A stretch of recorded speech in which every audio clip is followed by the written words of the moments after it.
Welcome. In this tutorial, we are demystifying function inputs and outputs. Think of a function as a mini-machine. Arguments are the raw data you feed into it, and the return value is the final product that the machine spits back out for you to use. Imagine a blender. You drop in strawberries and yogurt, those are your arguments. You hit the button, the blender works its magic, and eventually, it outputs a smoothie.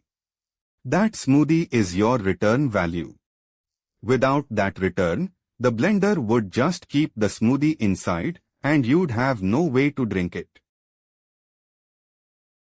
When we define a function, we use parameters. Think of these as empty boxes inside the parentheses. In this example, name is our parameter. When we call the function with alias, that value is placed into our name box so the function can use it. Let's explore 4. Passing arguments. Here are the key ideas to understand. Let's see this in action. We define a function called add_numbers that takes two parameters, a and b. Inside, we calculate the sum and send it back using the return keyword. When we call the function with 5 and 10, it hands back 15, which we store in the variable total.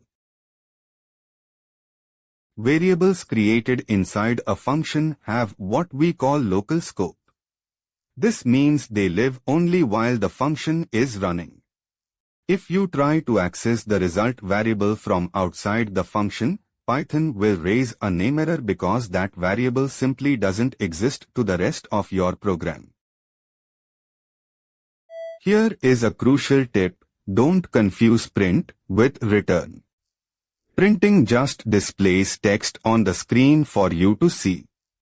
Returning, however, sends the data back to your program so you can store it, pass it to another function, or perform further math on it later. Be careful, a function stops executing the very moment it hits a return statement. If you place code after the return line, that code will never run. Always make sure your return statement is the final logical step you want the function to take before handing back control. Time for a quick quiz. If you write a function but forget to include a return statement, what happens? Does it crash, return none, or return 0?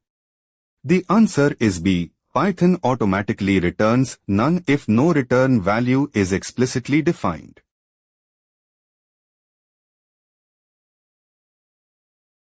To wrap up our lesson, remember these 3 key takeaways. First, arguments are the specific inputs you feed your function. Second, the return value is the final product the function sends back to your program. And finally, keep in mind that the return keyword immediately stops function execution.